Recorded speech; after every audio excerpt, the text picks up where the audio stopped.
Hello viewers, a very curious and interesting daily race A for us this week around the Nordschleife with a one-lap shootout in a range of supercars. Now to give you a bit of reference on how insane this is, take a look at this clip.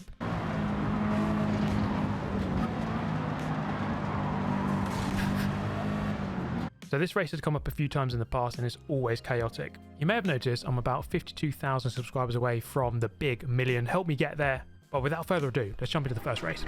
And in the first race, I'm going to be using the Lexus LFA. Here we go. Let the games begin. Starting 9th out of 11. So plenty of work to do from here as we cross the start line onto the final lap, which is quite weird to say. Lap 1 of 1. Now, quite quickly, I was stuck behind a fellow Lexus LFA user who then kind of pulled to the side and let me go through. And we're going to have to make some rather fast progress here because there's only one lap to do it.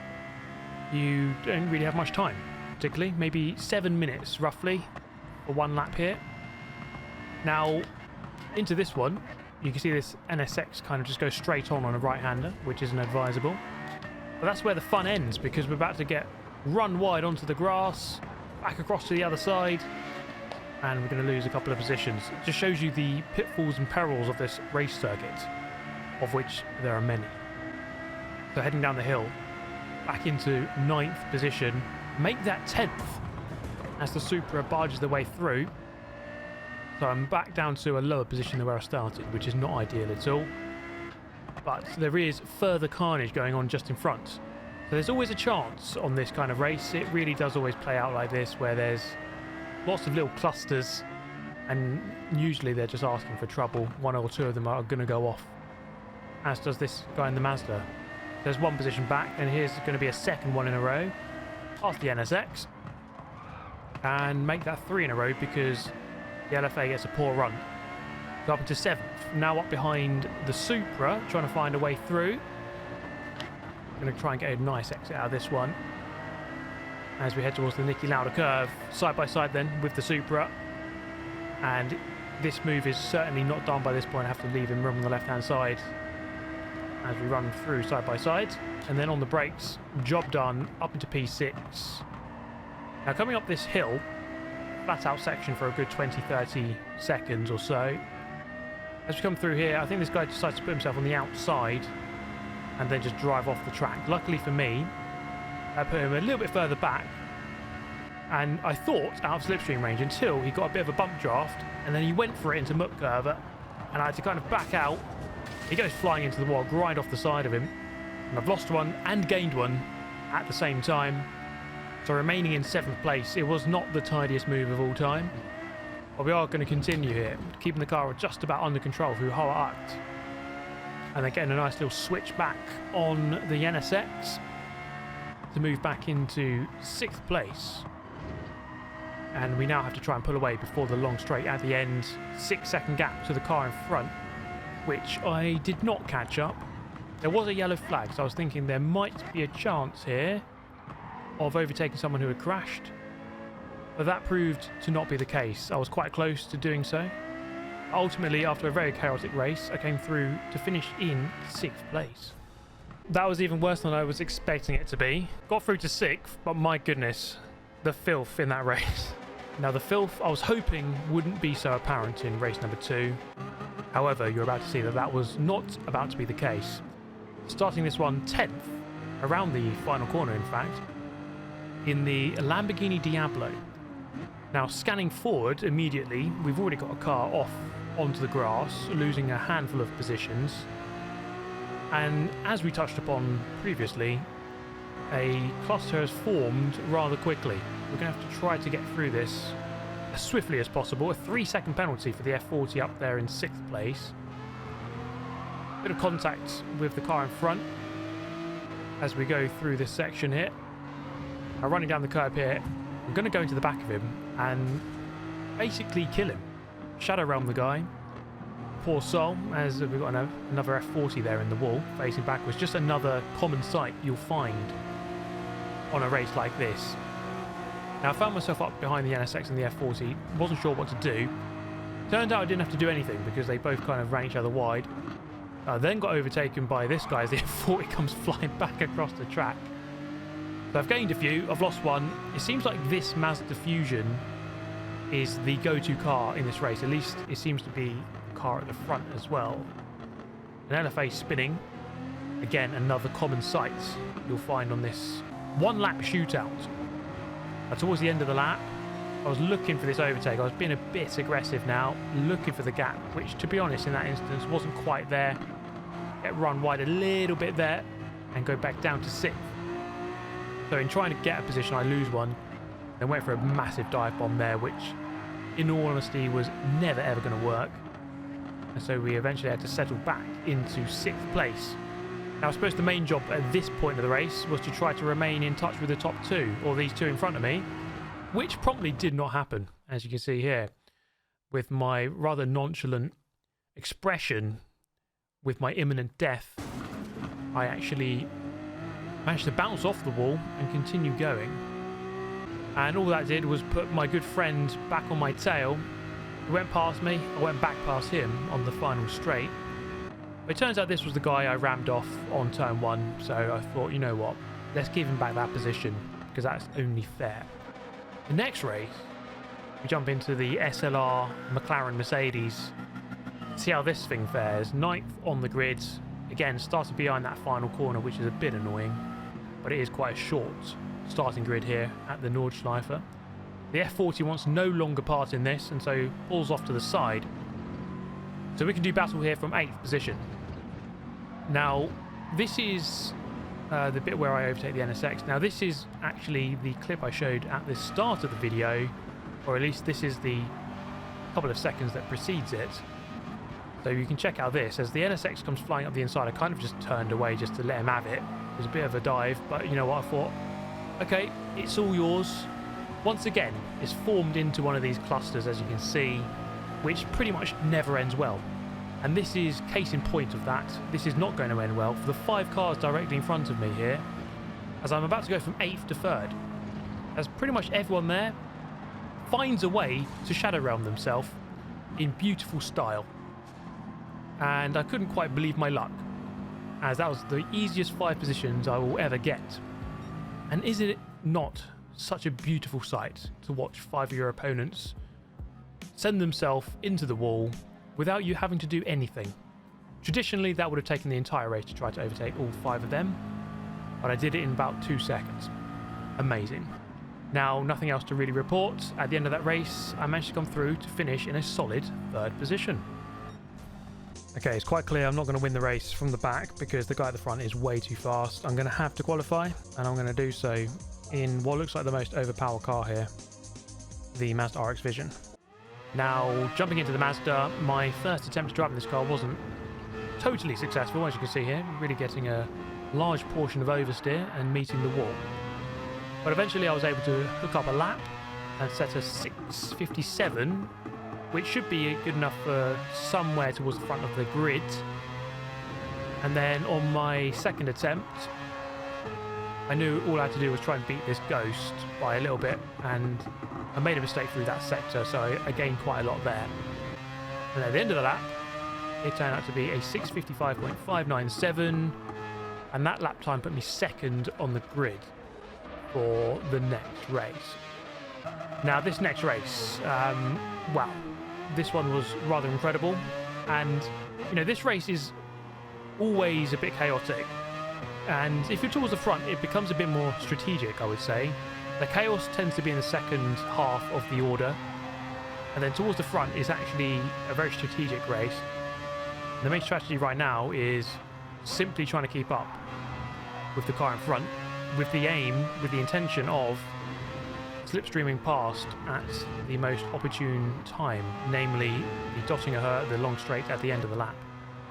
Now, this guy at the front is clearly quick. He had a qualifying lap time 2 seconds quicker than me, 6:53. I'm confident I could do at least a 6:54, maybe a 6:53 as well.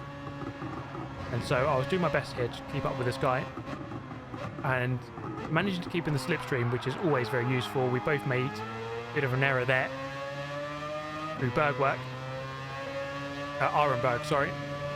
I looked for the overtake, but again, it's not very easy to overtake around here, so sometimes you do just have to remain behind, trying to look for this pass. It's just not on, really. I don't want to engineer a space that isn't there. So for now, we're just going to remain behind. And that's all I can do, really. There is a car immediately behind, so I do have to be concerned slightly about that. However, up here, this was a strange bit of behaviour. I don't know what was going on. He pulled to the left and lifted off and let me go. So I'm up into the lead of the race. It's not always the best position to be, as weird as that sounds, because of the slipstream at the end of the lap. So at this point I really have two choices as we exit the carousel with a couple of cars in tow. I need to just push and open up this gap, otherwise I am just going to get slipstreamed. I had a really good sector here actually, and the gap was opening up 0.8 by this point. I needed it to be a lot more than that, well over a second ideally, because the straight is so strong, so long, and the slipstream is so strong.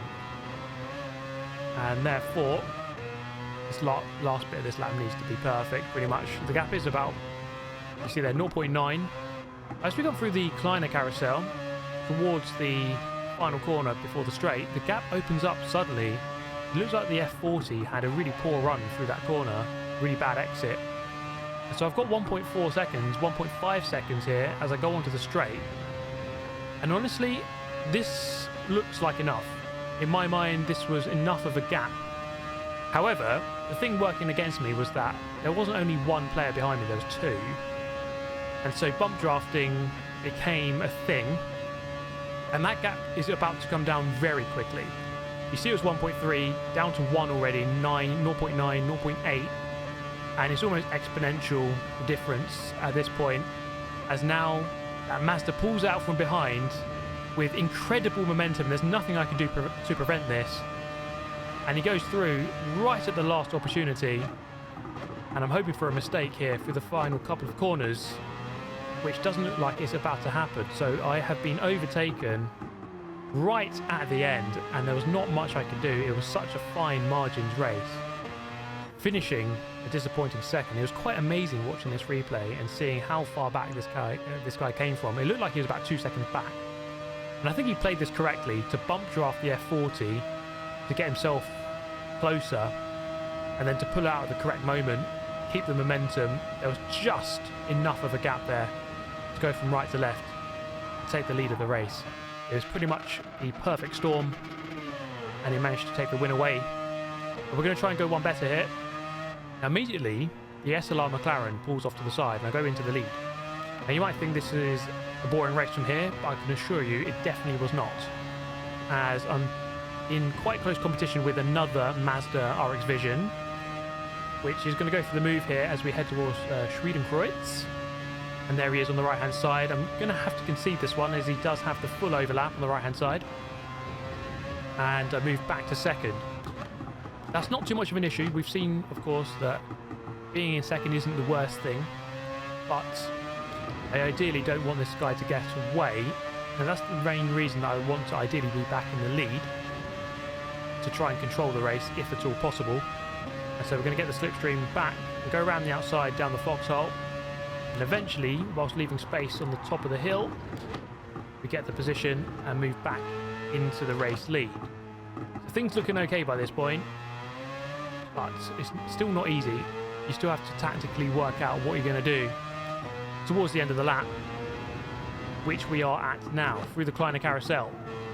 And the Mazda is in very close tow, so I'm just trying to plot what am I going to do here as we come through Galgenkopf onto the straight. This is always the tactical element, and it all comes down to what we do here. This decides the race, this next 30 seconds. And I can see what this guy was doing. He was going to bump draft me a couple of times, then overtake me at the end of the straight. So I decided, you know what, I'm not going to have that. You can go through. I'm going to move over to the side, slow down, and let you go through. Now I've kind of turned the tables here, and I'm going to slipstream back through, ideally, just as we go under the Bilstein Bridge coming up. I'm going to fake to the left, go to the right. He thinks about chopping across. Thankfully, he didn't do that, because that would have been disastrous and probably would have killed the pair of us. As we come through here, into Tiergarten at the end of the lap, just have to make sure I judge this braking point correctly. There is still one place he can overtake. Into the final corner, I'm going to cover it and go defensive.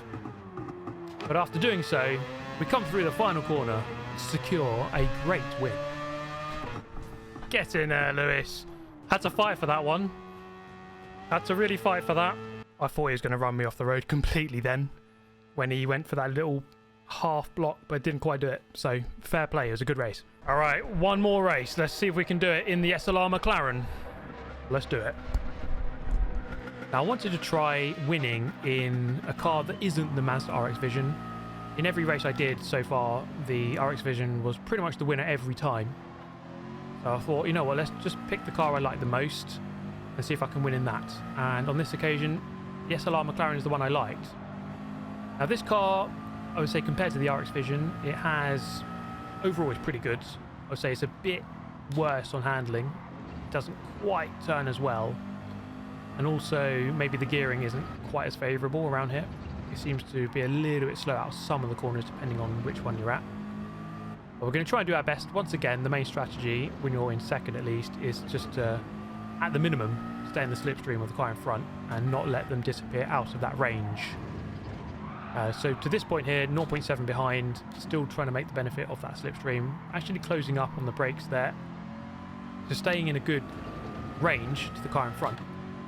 Not that that was going to matter, because a little bit later on in the lap, this guy was about to pull off to the right-hand side and slow down. Not sure the exact reason for that, but I think he pulled off just in front of Bria, who's in 5th place, and it looked like they were going to slipstream with each other, try to catch back up. So I'm not sure exactly what that was, but the main thing for me is simply to try to drive this car as quickly as possible and remain in the lead of the race. Now, it's quite tricky to stay in front of Zico behind, who was our challenger in the previous race. Now here, he actually bump drafts me up the hill, which is always useful. And so we get some good speed up here. So it seems like he's willing to work together, even though he definitely could have gone for the move, especially here as well. He could have gone for the move there. And so nice little bit of teamwork, although that's not necessarily going to be good for me at the end of the lap when I'm in the lead. And, you know, I'm going to have to try and pull off something like I did in the previous race. On the exit of the carousel, you see there are a couple of cars there, not too far away in 3rd and 4th. And so I had to be quite conscious that my pace still had to be quite good. It seems like you can still slipstream from quite far back from that final straight. And so anyone within sort of 1.7, 1.6 seconds still has a chance of winning the race at the end of the race because of the nature of the straight and the slipstream. Now here I had a bit of a moment going across the grass. I mean, that would be disastrous in reality, but luckily on Gran Turismo you can kind of ride those curbs. You would not want to touch those in real life. Now through the final couple of corners before the straight, obviously a crucial section here, I do sense that Bria in 3rd, very quick Spanish player who also streams on YouTube and makes content, is catching up quite closely. So I'm a bit of a weird position here, aka first, but with 2 cars in rather close contention. And so this one is going to be really tricky to win from here because, well, 2 cars slipstreaming me, this makes things very difficult compared to the previous race. So that Jaguar in 3rd is looking good with the double toe. I'm going to try and break that toe. I mean, highly illegal manoeuvres here, going left and right. But eventually I'm going to settle on the left-hand side to try to break the rhythm of the car in front, or sorry, behind. Now here, the Jaguar eventually gets the move done at the right moment. Look at that, 3 abreast as we go under the bridge.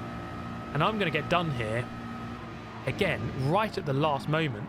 That was until Zico here in 2nd place decides, you know what, we're both going to go into the wall together. And thankfully, that hands me back the lead, and therefore, as we round out the final corner, another race win. And this time not in the Mazda RX Vision. Get in there, Lewis. Miracles do happen. Again, I got lucky, but I'll take it. I'll 100% take that. Hope you enjoyed the video. See you next time.